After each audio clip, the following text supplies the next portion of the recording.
As incursions with the void increase in occurrence, and our containment of the murmur within the Andrade labs becomes increasingly difficult to maintain, the Lotus hears a calling from within the depths of the Sanctum Anatomica. We enter, hearing the call of Andrade's phone, held in the Lotus's hands. The operator and Drifter standing by the Lotus, wondering what's going on and concerned for her safety. The Lotus shares that she hears a call, one that is unceasing and one that wants her to let the indifference take the operator. But she resists. She states that it's the Drifter who must answer the call and silence the beckoning voice. Upon performing transference while connected to the device, we find ourselves in 1999.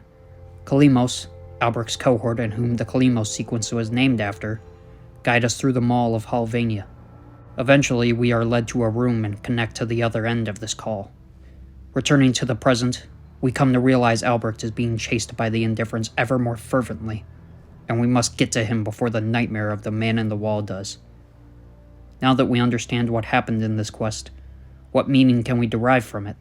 To begin, the Lotus Eaters is a Greek myth that tells of a lotus tree that provides fruit, flowers, and other sustenance that, when consumed, makes you lose concern for everything else.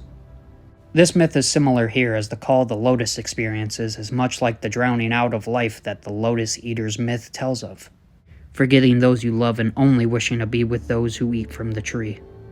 And in the case of this quest, wishing only to be with the indifference. There is more meaning beyond the Greek myth, though, as there is explicit foreshadowing the quest houses and the clear directive within Warframe 1999. We must find Albrecht and Andrade before the indifference does. Time is the key theme we are seeing repeatedly, whether it be Albrecht advising us not to be late, online telling of a party of our lifetime, or the journey itself in which we must embark through time before Albrecht is consumed by this incomprehensible foe. The device we connected to is clearly how we shall be able to forge a link between our present time and the past of 1999, while Lloyd must find a way to have us armored in our quest to find Albrecht, which will require much more than a link. The clear message we are left with from this prologue quest, and from Whispers in the Walls, and from the marketing itself, is that we must not be late. Time will tell what all these threads lead to, but it's clear that answers lie on the edge of the plague year, 1999. We won't be late.